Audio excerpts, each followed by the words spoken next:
Welcome to our podcast, Our Story to Tell, where we share the behind the scenes of moving our family abroad and how that move changed everything for us. We're Risa and Tanner, an American family living abroad with our two little adventurers. From the US to Germany, Japan, and now Italy, this podcast is more than just travel. It's a story of transformation too. Everyone has a story, and this is our story. Maybe some of it will sound a bit like yours too. With that, let's get started. So this is podcast number 5, I believe. And this is kind of a full circle moment podcast because we're talking about what happens in our life after travel. And it's funny because at the end of our travels, we thought we were kind of like leaving the travel behind us and we were starting to settle in and start our new lives. Yeah, this was like a chapter turn for us. We thought we were going to be stepping into professional roles, settling down to have a family, and do basically what everyone else around us had done up until that point. But it's funny because the experience changed us so much that we weren't able to see the world in the same way. And we wanted different things at that point. But it took us returning back to Utah, diving into those things to realize that. So to give a little bit of a recap from the last episode, we covered a lot of ground during like the 5-6 months that we were in Asia. And we talked about a lot of the great experiences that we had traveling, just the two of us, and really not having, any set plans of what the future looked like. So when we finished up our backpacking trip, we had an interview lined up for me, which would eventually become my first job. But because the time between the interview happened was like end of December, 1st of January timeframe, and when I actually onboarded at the end of April, that was a long time. So that kind of sparked again this desire for us to want to like take advantage when we didn't have to worry about time off and everything to go and travel again. Yeah, so as you've seen in the news, the government is notorious for taking their time and being slow at things, aka the government shutdown, which definitely affected us. We did have a lot of you guys reaching out on our YouTube to ask like if we were affected, and we actually didn't share about it during the process because it's been a lot to deal with to not have income coming in. But thankfully now, today, the government at this point looks like it's going to be opening up. But just like then when Tanner was onboarding, it took many months. There's just a lot of paperwork and time with that. So because of that, we decided to do what we knew we loved to do, and that was to travel. So at this time, I had a sibling living in Virginia, and we decided, let's go on a road trip. This is a fun way to be able to see family and to experience a lot of the States. Yeah. Now, mind you, this was not the most ideal time to be traveling that way. It was February, end of January, 1st of February when we decided this. We were going to be making it towards like Valentine's Day to be on the opposite side of the country. But here we are in our little Hyundai Elantra. What did we call her? Sheila? I think it was Sheila. It was Sheila. I'm sorry if your name's Sheila. It's no diss on your name. Sheila's a beautiful name. We decided to pack up, and then we went down south. Which means desert in February. So we went to New Mexico. We did explore the caves, the Carlsbad caverns. I think so, yeah. That was kind of fun. We had some amazing Mexican food on the southern part of the country. We definitely did what many wouldn't, and we slept in our car. A couple weeks before going on the trip, we legit ordered like a backseat blow-up mattress that would make it so the seat was wider. It would touch the back of the front seats. That's where we slept. Yeah, we slept in the back of our car, and we were quite nervous, meaning me. I was nervous almost every single night that someone was going to call the cops on us, that we were going to have to go and move somewhere else, which actually did happen once. We were in Birmingham, Alabama. We parked in a Home Depot or Lowe's, Home Depot parking lot, and we were cuddled in the back seat, ready to go to sleep, and then we hear a knock. Had we fallen asleep? And we woke up? Maybe lightly sleeping at this point. So it's like midnight, I think, maybe 1 o'clock in the morning, because I remember we pulled up really late as the store was pulling. So it was like 10:30 or something. Someone apparently had called the sheriff's office, and so the sheriff knocked on our door. And mind you, at this time, we were still active members of the church. Kind of a little insight there. Most times active members will just sleep in like their garments, like their underwear, like most people, right? So here we are, cuddled in the back seat, and like there's a knock on the door, and it's like, sheriff's department, So here I am like trying to find some shorts to put on or whatever, and like opening the door, and it's kind of chilly outside. So like we were warm enough inside. Opened up the door, and like I'm in my garment top, my G top is like the Mormons call it, talking to the sheriff, and he's like, hey, just you guys okay? And I was like, oh yeah, we just crashed here. We're on a road trip and it was late, so we're just crashing for a few hours. He's like, oh well, what did he say? Someone called and reported, wondered if it was a stolen vehicle or something like that. I think that was it. And we were like, nope, this is our vehicle.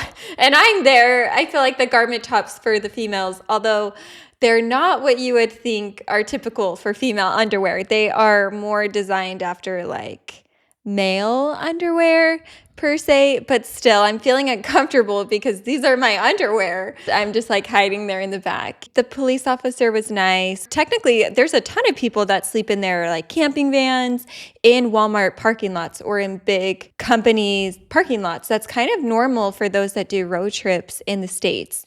And not necessarily that it's illegal, it's just I think it looked a little different when someone is sleeping in the back of their car rather than a designated camping. They probably thought we were homeless, honestly. Maybe. I have no idea, but it was kind of a funny experience looking back. And it also heightened my like anxiety a little bit about being like having the cops called us for future visits. But yeah, we definitely took the cheap route to stay. I will say that there were, I think, 3 or 4 nights during our 20 to 21 day road trip. There were a few nights that we ended up booking hotels because we just couldn't find a place and we were ready to stretch out and sleep. I mean, they weren't comfortable nights, but they were free. And I feel like coming from Asia in the way that we backpack, it just made the most sense for us to do that. I'm not even sure if the thought of us sleeping in our car would have came to mind because we've never had done that before. Mm-hmm. But because we just got done doing that for 3 weeks in New Zealand, it was like, heck yeah, we're pros at this. Like, we can do it, save money. And I think that's when it kind of hit us that traveling in the US looks very different than traveling in a lot of other places. It definitely does. And I think you're right. I'm not sure we would have thought about that, but we had done the math, and especially not having jobs for that long of a time, up until that point, neither of us were working, right? We had still been home for a little bit. We might have picked up some part-time work. I think no, I had started my private practice. So I was in the works of doing that. I don't think I had officially started taking on clients until we returned back, but there was a lot of behind the scenes work of me getting that on the ground and ready to go. But to recap a little bit, should we touch on a few highlights from that little road trip? Yeah, so like we said, we went to the caves, and then in Texas, we stopped in Dallas. We had Texas barbecue and met up with family members. Also in Albuquerque, we went on that highway road, the old highway road. Route 66? Yep, there's a patch of the road that you can drive on, and it plays music. Some sort of America Christian patriotic song. And then I do remember us just driving by the Texas-Arkansas border. And I think we like went a little bit into Arkansas, mostly to say that we'd been there because... Oklahoma.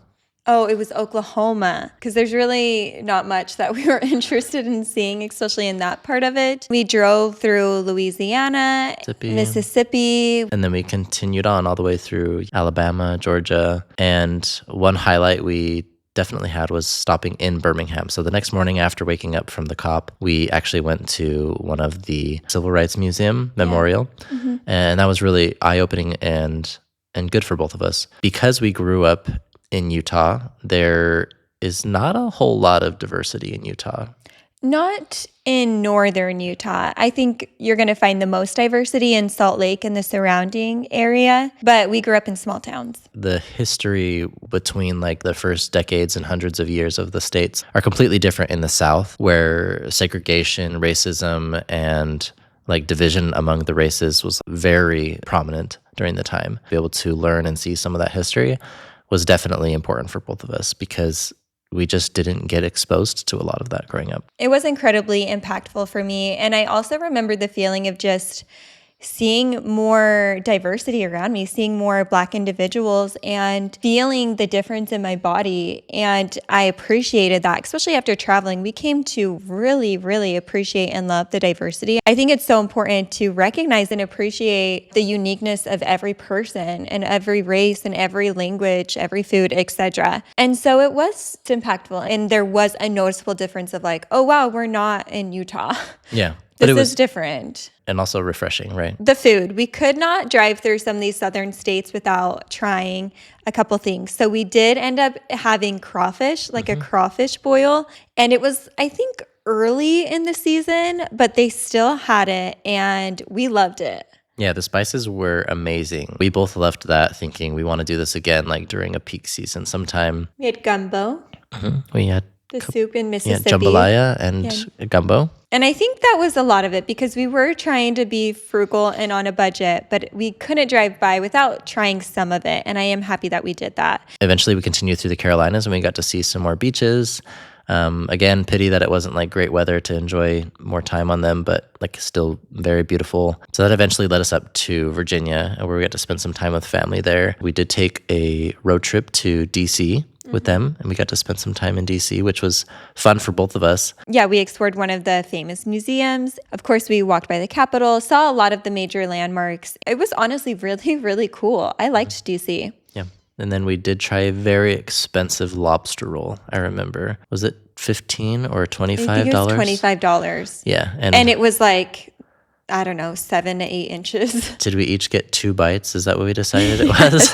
We're like, enjoy that $5 bite. Yeah. We didn't have any kids at this point, and so we were just loving on our nephew and loving family time. We eventually had to say goodbye, and we made our way down to Nashville, Tennessee. That was a place I definitely wanted to stop at because if you watched our second podcast episode where we talked about our childhood, you'll have heard that listening to like 90s country was what I did. And so while we were there, we went to the opera, the Grand Ole Opry. Yeah, that was a unique experience because I didn't realize they would have live music like on the radio from the show house. I wouldn't say that like that's something I would do every single time that I would go to Nashville, but it was a fun experience. I mean, it definitely depends on who's going to be singing there. When we were there, it was, I cannot remember the name, but the song was, "You're gonna miss this. You're gonna want this back." Like Michael something, like whatever. No, I grew up with this song. I should know the name of this, but I just felt like that was one of those what I deemed as like magical moments of just sitting in there, feeling the reminiscent of childhood, being with Tanner and, you know, hearing those words. Like it was a good time, a good moment. Adding another road trip onto our list of places that we've seen in the world and experiences we've had. Like that was really fun. I do remember that night not being so fun though. We took off from Nashville at like 9:30 at night after the show. So it was like a 2-hour show or something. And we took off towards Kentucky. We ran into a very heavy thunderstorm that night to the point where we stopped at a hotel parking lot, debated on getting a room, but we justified not because it was too late at night and we weren't going to get our money's worth. It's already 1 a.m. Like we only have a couple more hours. So we decided to stick it out by waiting for an hour or two in the car in the parking lot until I was too nervous that we had to move. And then eventually we made our way into the parking lot of a grocery store not too far away. Oh, the memories. We woke up the next morning feeling not refreshed at all. And we kept on driving and we made our way into Missouri, right? I think at this point we were just like chugging home. We really didn't stop that much. I mean, enough to be like, we've been there. We saw it. We would stop at like the state lines and try and take pictures with the sign of the state for proof that we had been there. Fun for memories. And we made a book out of it as well. Yeah. Unfortunately, though, like there's not much I could tell you about it. And it was like mid-February. So there was also this risk that we were going to be going on Interstate 80, which is one of the longest interstates in the country, but it's the one that runs, east and west. So it's quite dangerous when you have storms coming up from Canada coming down because the crosswinds are very dangerous for like semis and stuff. So we wanted to book it through that stretch. In some ways, some people would be like, you passed so many great things. But of course, we were driving out there to go and visit family and make a road trip out of it rather than just flying there and then having to worry about a rental car and everything. The distance from Utah to Virginia is comparable to the distance from a country in Eastern Europe to one in Western Europe. So Utah is about 2,500 miles to Virginia. For example, the distance between Madrid, Spain, and Berlin, Germany is about 1,100 miles. Basically, if you were to drive from Madrid to Berlin back to Madrid, you would still have 400 miles to go as far as driving distance. And that was only one way from Utah to Virginia. So you would have to do that round trip twice and then almost back on one more leg. It was a ridiculous amount of driving, but we switched off. We did great. We didn't have to worry about too many pit stops besides bathroom breaks for us. Doing that with a family would be quite the adventure. Yeah, this is us pre-kid. But we had fun. I mean, being in the cars, playing music, having time to just chat. Honestly, we had nothing else to do, and we would have rather spent it traveling and exploring more of the country that we live in than being at home. Which we absolutely love family, and we loved that they opened up their house for us to live there for a couple of months. We will be really grateful for that always. But it is nice to have some space and to be able to give them some space as well. So this road trip did bridge a lot of that time for us, and it was a nice time for us to explore while we had the opportunity. So we get back. I believe in April you start your full-time job. Well, we are forgetting one important thing. I actually did start as soon as we got back, the end of February. I did start doing door-to-door sales for a local pest control company. So in 2016, we went to SoCal, and that's what I did for a summer. And I hated it. I loved it, and I hated it because it was really difficult. So I don't know why I thought it was a good try to go and do it again, but mostly because I knew I only had a few months before I was going to start my other job, and it was a chance to earn a fairly decent income for the amount of hours. And so I gave it a go, and for the next 10 weeks or so, I actually had fairly decent success in Utah, which was good. And I started my private practice, which I absolutely loved. I continued that on up until we left to Germany. So I did that for a year and a half. It really wasn't that long during the time that we got back from our backpacking trip to leaving to Germany. But at this time, my goal was to keep this and continue it for many more years to come. We had no idea we were going to be moving abroad. However, this is during the time where we were trying to look at opportunities to potentially get us abroad. Because we knew, for one, we needed income. It was important for us to step into our careers, build our resumes, and we also wanted to be able to have more of a travel abroad experience. So we were looking into ambassadors. What else? Like we were like Googling a lot. We were looking into any way to get into like an international job. We had researched quite a bit, but during this time, we had come back from the road trip and we had decided that we wanted to start a family.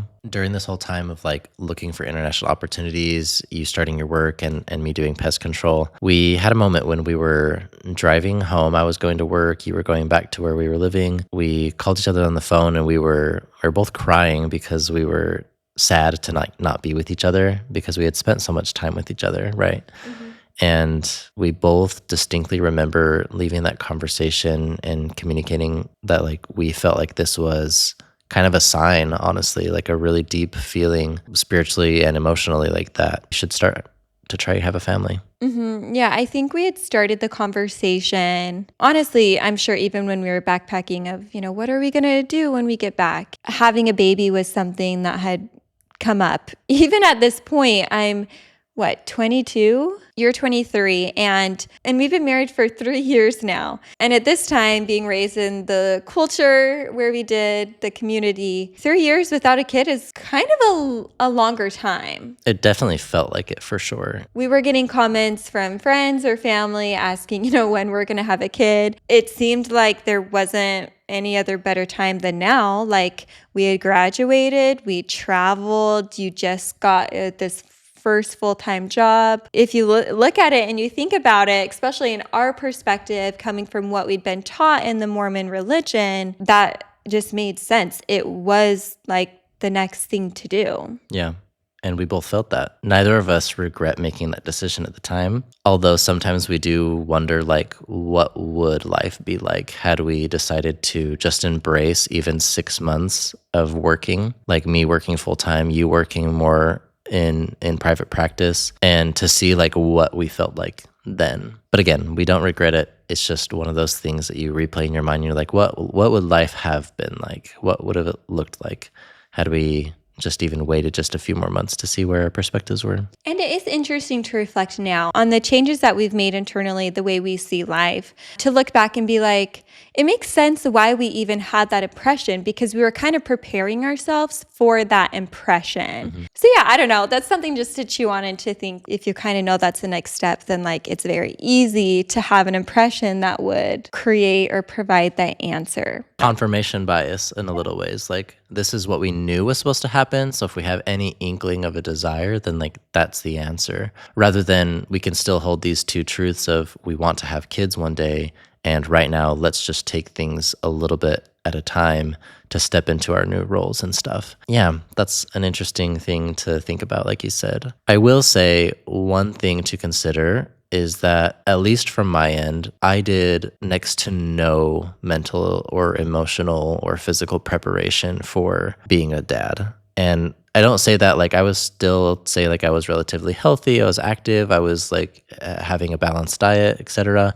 It's like on that end, I was probably the most prepared. But as far as like emotional labor, as far as parenting, like knowing what to do in certain instances, like I will say I was very ill prepared for that.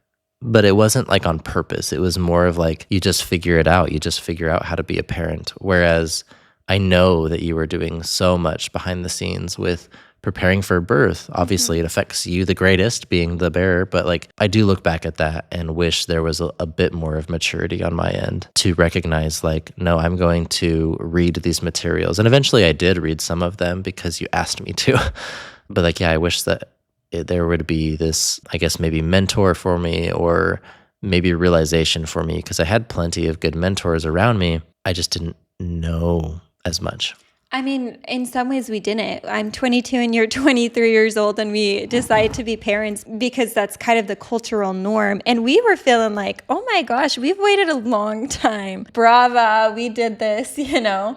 It's time. It's definitely time to be parents. I totally think even if we waited till you're 30, there are things that you just cannot prepare for. Having a kid, like actually having a little infant and a newborn in your arms, it completely changes it. You can prep for what that feeling is going to be like. You can prep for so many things, but it's just different. And any parent can relate to that. That's kind of the beauty of parenthood, is you don't truly know until you're in there, and for better and for worse, because that's what makes it so incredibly difficult and so incredibly beautiful. Agreed. I won't regret the decision that we made to try to have Willa when we did. It's just, yeah, I do mourn a lot of the preparation that I could have been to be a better support through many aspects of raising kids. I mean, I think at this point too, even in our partnership, we were best friends. We were living life at the fullest at this time. I mean, getting back from backpacking trip was difficult because we didn't have a place.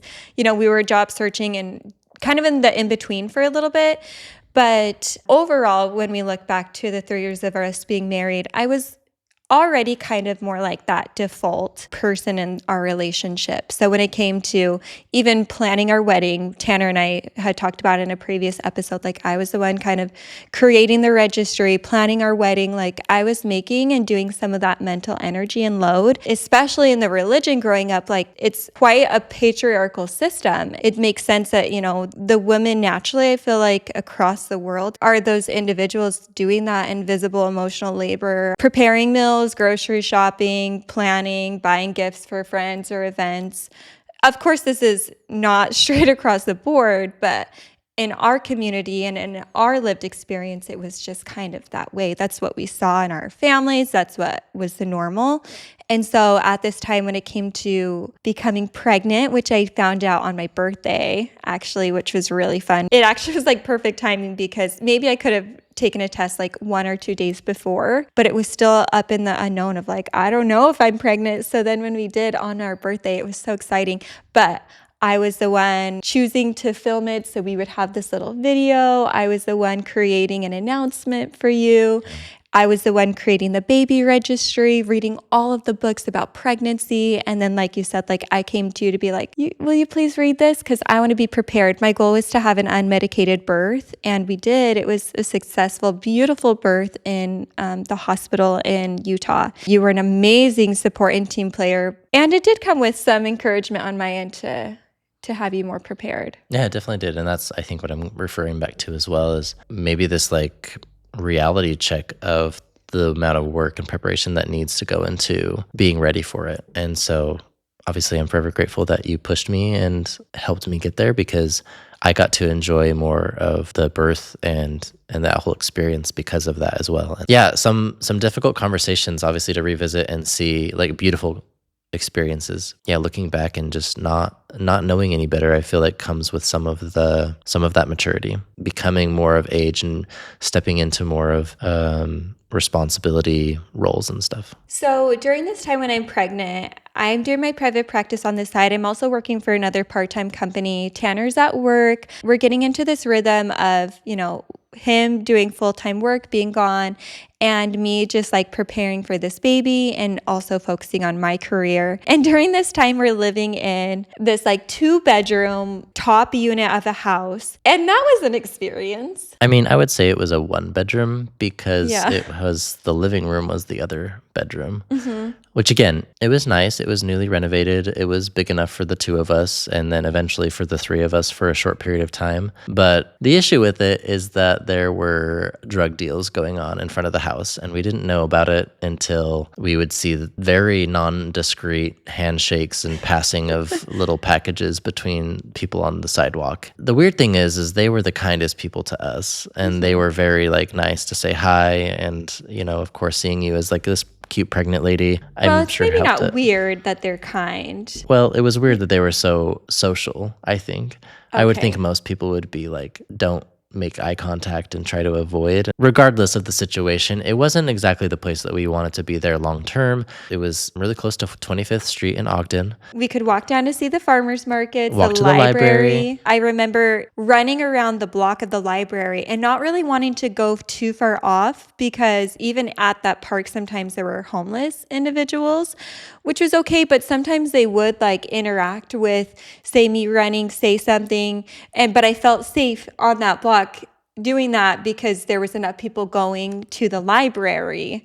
But you actually did get your bike stolen at that property. I didn't lock my bike. I had the lock around it, but someone walked into the backyard and took my bike. Ogden has been notoriously known as kind of like the armpit of Utah, and there are some nice parts of Ogden, so don't think that all of Ogden is like that. And Utah's armpit, or like I guess the heavy crime rate, is nothing compared to so many, like don't even think anywhere close to like LA to Detroit, anything like that. Sure, there are like bad crimes that happen and stuff, but it's just Utah in general is a relatively safe state. If we told people, oh, we live in Ogden, and they're like, oh, where? And we're like, oh, near 25th Street. And they're like, oh, In the end, we were just happy to have a place that we could bring our little baby girl home to. So Willa's birth, we won't spend too long talking about it, but it came fast. You weren't due for another 3 weeks because she was due like January 6th. And this was mid-December. December 18th is when she actually ended up being born. It was like the night of the 17th. We went out for dinner. We had some Indian. We, that morning, had an appointment with the midwife, and she was like, you're contracting. And I had no idea. Like, I couldn't really feel it until she said that. And then I was like, maybe a little bit. She was like, you're at 37 weeks. Exactly. Technically, once you hit 37 weeks, you're considered full term. She's like, it's up to you. You can choose to try and encourage these contractions, or you can choose to not. But I'm not going to be around for Christmas time. So that was enough of a reason to be like, I want my midwife. I actually switched physicians Halfway through at like 28 weeks because I am a girl that knows what I want sometimes, and I felt like I wasn't going to have the care that I knew I wanted. So sometimes you just have to take it up into your own hands and decide what's best for you. And that was one of those things that I definitely am happy we did. And so, yeah, we decided to eat spicy food, go on walks. go on walks. I was curb walking. I think I even went to the gym. You did. You went and walked on the treadmill. Yeah, try and like get this baby lower. We were intimate. I tried to like keep a good emotional state because I knew with my research that feeling like any sort of negativity could slow down that labor progress. But in the end, we decided it probably wasn't going to happen that night, and we went to sleep. And then you woke up 2 hours later and you were like, I'm feeling them stronger and more consistent contractions. And that's when we went in about we checked in 11:30 at the hospital. Between the next few hours, it was a lot of medicine ball, trying to take a bath, working through contractions together, and along with the help of like the midwife and the other nurses there. And you did an amazing job. Willa was born at like 5:38 a.m. So for a first-time mother, her first pregnancy, first labor, being able to have a baby within 5 hours, kind of within that active labor, is very fast. Yeah. I feel like it was the planning, the preparation that helped that go as smoothly as it did, because we were just able to keep calm and breathe through the contractions. But boy, oh boy, that was the hardest thing I've done in my life. Even having Noah, Willa's birth was by far the hardest. I think my body obviously was stretching for the first time in ways it never had. And I do remember at one point, like I think I was a 3 or 4 dilated, where I was like, Tanner, I do not know if I can do this. Yeah. And because you had prepped, you knew what to say. Yeah, and I said, your body was made for this. Like, you can do this. Like, we'll do this together. And Yeah. I don't think you asked more than once. You might have mentioned it one more time during that brief discussion, but Once I had mentally decided, no, like I'm doing this, it's amazing because your body does do it. Even if you try to stop labor, at some point your body will have a baby. Like our bodies are just made for it. It was incredible. And then we had Willa, and our lives changed. forever. The feeling of having her there was really incredible. Kind of surreal, honestly, because you go from being the two of you, and obviously you're expecting the baby to be there, but it's just like something you never can quite prepare for. I feel like being able to hold her in our arms and to see you nursing her and holding her was just like, it was really beautiful and such a change for both of us. Unfortunately, Willa experienced some jaundice, so her first couple weeks at home were spent like under the lights. And then on top of that, I was dealing with engorgement. And even though in my program, I was literally shadowing lactation consultants, going into hospital rooms and helping new mothers learn how to breastfeed, it was such a different experience doing that myself. I was supposed to be given a pump from a family member, and it just ended up getting to me later than expected because Willa came 3 weeks early. And so for the first couple days when I'm engorged, I'm like hand expressing. And to be honest, I just didn't have like the help support, and I didn't realize I need a machine pump. Like this is not enough. Yeah, I mean, we just experienced a lot of those first together. I think that is like some of the hardest, but like beautiful parts. So different than what you plan and prepare for. Having chapped nipples, bloody underwear, like it's just, mothers are strong. Yeah, they go through a lot to bring kids in. Because she came a week before Christmas, we got to have a newborn on Christmas, and that is something special. I just remember holding her in her little onesie that was way too big for her, little booty stockings and a beanie. We loved having her there for the holidays and the holiday time. The only bummer is that we didn't realize we could have wrapped her up in the jaundice light and like held her. So like she would go down for nap time and we would have her be laying on this light with her little bug-eyed glasses so that it wouldn't hurt her eyes. Yeah. And we look back on that, and someone told us, like, after she was done with it, someone's like, oh yeah, we just wrapped our kid up and held her like that. And we were like, no, No and even one told us. family felt the same way. They were like, we could have held her, and We just did what we were told to do because we don't know any different. But every parent is going to have regrets at all different stages of their kid's life. And that one, I mean, Willa was just fine. She has no memory of it. That one was just a more so thing of like, those newborn 8 weeks are like the most special and precious that like any moment to be able to hold them, we want to do. Like we would fight over who got to hold her because she's like our one kid at this time. And actually we did that with the Noah too. Yeah. But it's just, we loved that stage amidst all of the like recovery, postpartum stuff. It was special. Although you were a full-time working father. I think I took 3 days off because she was born on a Wednesday. So I took Wednesday, Thursday, Friday off. And by the next week, I think I worked a couple days because it was the holidays. So I would pop in and out. I guess one aspect for both American and European listeners is like Europeans and other countries have so much better support for maternal and paternal leave. At this time, the US government did not incorporate for civilians any like parental leave. For females, they could have, I think, up to 6 weeks of unpaid leave, FMLA, Family Medical Leave Act. But like I didn't get anything. Like I literally got 0 time off.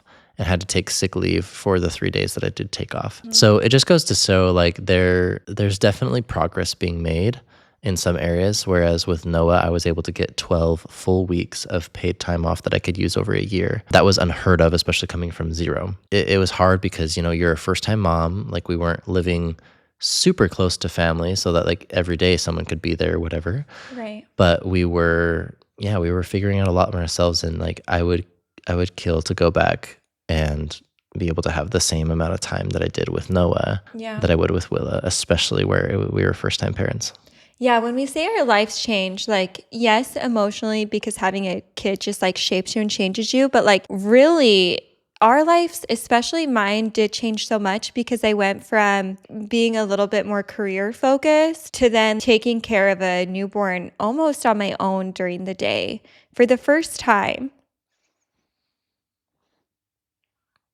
This is bringing up more emotion than I thought it would be. I think I'm feeling so many emotions because although I loved being a stay-at-home mom, almost any mother or parent could relate. When you step into this beautiful journey of parenthood, you have to make sacrifices. And I think it's those sacrifices, like I said, that make this experience so beautiful. And I do think along the way, at least in my lived experience, some of those parts of me kind of got lost a little bit. And if you were to ask me in that process, in that journey, I'd probably be able to recognize that like I'm going through a lot, hormones are changing, and I'm just so grateful I have a baby. I'm so incredibly grateful we have our kids. I love them, would do anything for them. I did lose myself in some ways, but in so many others, I found myself. Even as I'm saying this, I'm like, I wouldn't change any of the timeline. I wouldn't change how we did things other than maybe prioritize some more self-care, maybe plan for more support and prioritize like time for me to still like fulfill my interests and my passions, my hobbies, because I think although it's incredibly normal for mothers to lose themselves in motherhood, I'm not exactly sure if that's the healthiest. No, I don't think that it always is, especially over these years too. Like, as we've talked about more of our shift away from patriarchy and more about equal parenting, equal support as best as we can, I do recognize it more and more as well. You gave up a lot during that stage. And even hearing you say that, which I do appreciate, so thank you. I feel like I also want to come back and follow up with like, but I love it, being a mother's the greatest thing in the world, like, and like follow up with that. And I know that's not needed because I'm sure listeners here can like hold space for both things. So yeah, there's, some feelings around that, but ultimately just like so much love for this little girl who I got to spend so much time with. And I'm so incredibly grateful for that. And one thing we didn't even mention was COVID happened. Like, she's a couple months old. We had her in December, and like COVID started in like March or April? Well, it started in the US around March and April. Yes, yeah. When we were physically like affected in Utah, I think that's probably where some of these emotions come from too, is like the isolation was there. The fear too that was surrounding it, and the pandemic was hard on everyone. And the fact that we had a very young child at the time was increasingly difficult too, because we wanted to protect her. If we got sick, it was one thing, but for her, we didn't know how it was going to be affecting kids and etc. There was still a lot of misinformation and a lot of confusion going around about it. So the isolation was real, and yeah, it was difficult. Not to mention, we added some complexity to it as well in May. Willa was now 6 months. You found a home that we ended up purchasing.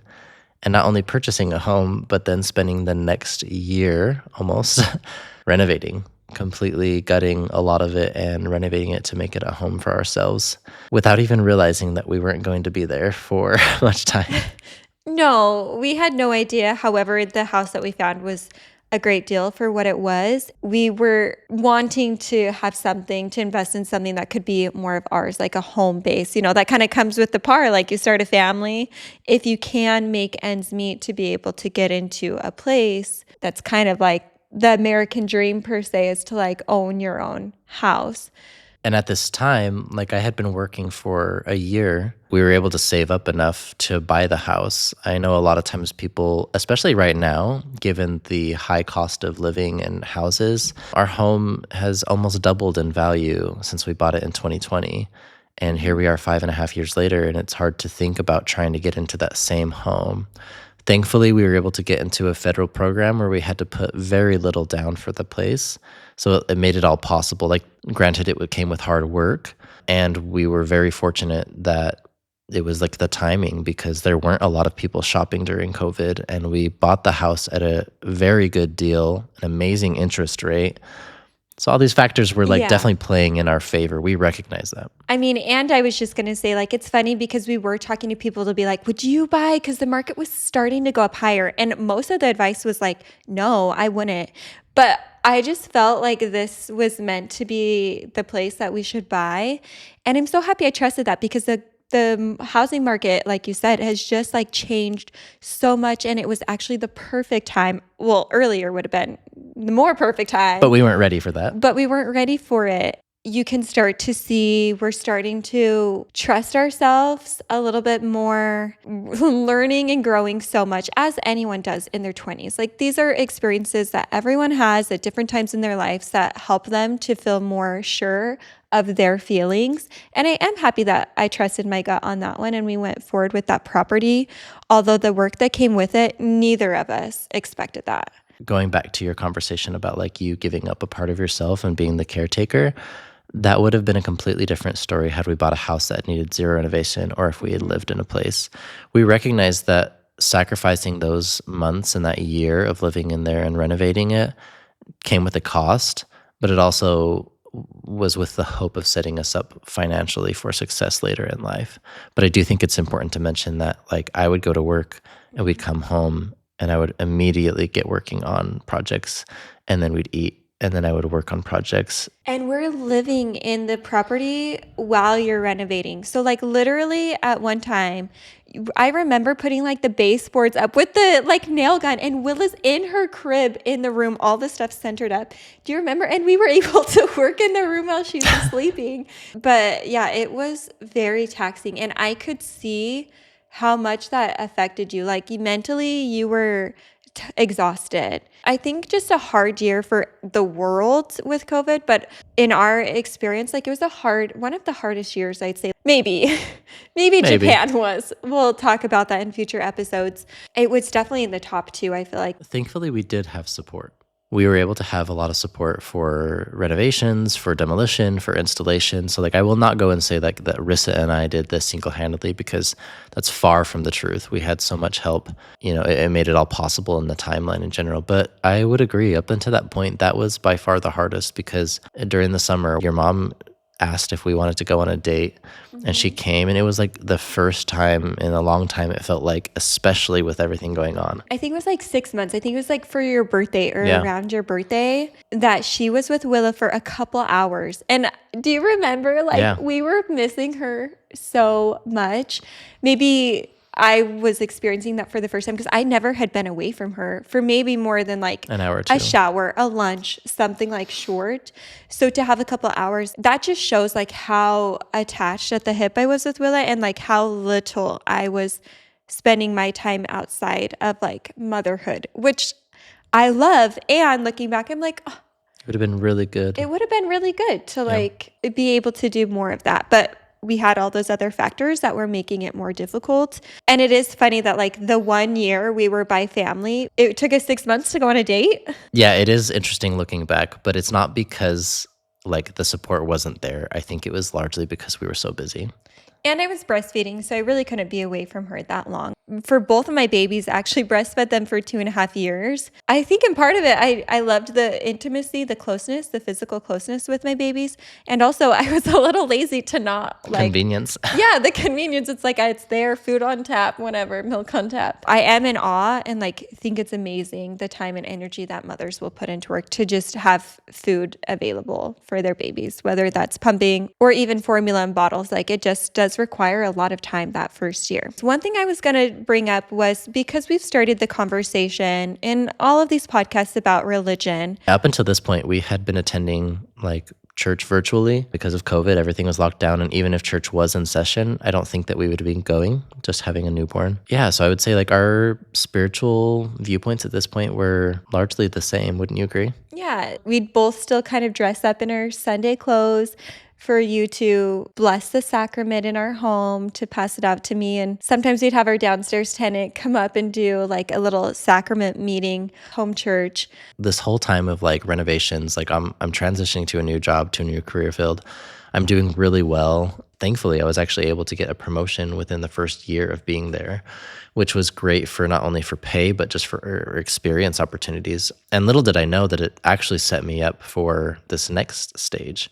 We had been looking for quite some time, almost from the time that I started working, for ways to get overseas. Little did we know that the job that I landed happened to be one of the easiest ways to get abroad, and that was with the US government. So go figure, we're like spending hours researching international opportunities without even thinking about all of the bases across the world. It just happened to be the job that you were interested in. Yeah, I could not believe the amount of opportunities that were out there. Once we found out about like the USA Jobs website, we immediately went and signed up for notifications. It was not long before we were seeing like locations that we were very interested in. I actually do remember interviewing for a position in Hawaii, and then also interviewing for a position in Germany, not the place that we ended up getting. I was told that I was getting the job in Germany, but then they rescinded the offer because I was apparently like 2 weeks short of like the minimum requirements, or else we would have been living near Kaiserslautern, Germany. That's crazy to think about how different that experience would have been. It was like a timeline restriction, right? If you would have been hired on 2 weeks earlier, it would have meant like that 1 year requirement. Exactly. Yeah, you have to have minimum requirements. And I was literally 2 weeks short of when they closed the job application and when I had started. If there was just 2 weeks difference, I would have been eligible. That's true. If they would have just extended it 2 more weeks. Yeah, like that was the only difference. But life has a way of working itself out. And eventually we found ourselves in a position where I had 3 interviews set up. And not only did I have 3 interviews, but I was fortunate enough and I landed 3 job offers all within like a 2 to 3 week period, right? Tell them all, brag, baby, brag. It was honestly surreal because we didn't know like how competitive these positions were. Like we assumed, well, I'll have to probably apply for a year or 2 before I can get one. The first offer was for Lakenheath in the UK, and then for Okinawa in Japan, and then the final one was for Grafenwehr in Germany. And I would say at this point, we're pretty naive. Like we're applying, but we don't know a lot of it. I feel like you're trying to talk to coworkers to understand a little bit more about the process. And that's even how you found out, was like through word of mouth. But at this point, I'm not really that associated with your job. Like I know you're on base, you have to have like a security access to go on, but it kind of like stops at that. Sometimes I'd go on the base and like we'd go on walking trails with Willa, but really like not that associated. It's like at this point when you're getting these job offers that I'm realizing how big the government is and how much the US government has like its hand and feet in so many areas. And it's like a whole world of new terminology, of different rules. Like we really were quite naive, but eager to get abroad. Most importantly, we had the openness and willingness to go, and it got us really excited. Ultimately, we decided to choose Germany because we felt like it aligned most with what we were looking for. It was definitely in a position centrally in Europe that looked more appealing to us. And ultimately, I think that interview felt the best as well. The people that I communicated with, it felt like the best fit. So we got the offer, we accepted it, and I think we told family like around Thanksgiving. So here Willa is not even a year old. We're gearing up for an international move. And we are so excited. To heck with our house. That is old news now. Once we got the job to Germany, it was like my vision was on to like a new exciting world out there. Yeah, and that really paved the rest of the last 5 years that we've had. Nearly 5 years of living abroad. Sometimes it feels like a different life, even reflecting back on our time in Germany, just because we've had so much change. We cherished and enjoyed the last few months of living in Utah although it was hectic. We decided to upgrade our Elantra. We drove to Denver, Colorado to ship our vehicle out. And this is actually when YouTube started for us. Like so many people during COVID, there was a lot of people binging YouTube videos, and we were not an exception for that. We definitely enjoyed watching like Mark Wiens, Kara Nate, people who were experiencing cultural differences, traveling, eating foods, and like, of course, looking at ones in the past when travel was shut down. We thought if we're having an opportunity to move abroad, like we would also love to do that as well. And so one of our first videos was actually going to a little pumpkin patch. It was very simple. Looking back, it's like, wow, we've come a long ways. As everyone does, they have a starting point, and I think it's fun to see the growth. I'm really glad that we did start it then. And just to reference back our last podcast episode, we talked about our travels in Asia, and Risa, one time when we were in India, we'd sat down on the bed and we were starting to film to kind of basically do the same thing and start it there. I was like not on board with it, as we mentioned there, and I felt stupid, embarrassed, whatever, and said, no, like we're not going to do this. So during that whole time from 2018 until now 2020, so it was like 2 years later, I was finally more on board. He realized how cool travel vlogs are. It just took a long time, obviously, to get there. And yeah, I do wish that we had the memories of that time there. You can't change what's in the past at that point. We moved forward and started doing little outings. And of course, once we started getting like the physical job offer and we started doing the logistical changes for our move, we're so happy that we have all that documented.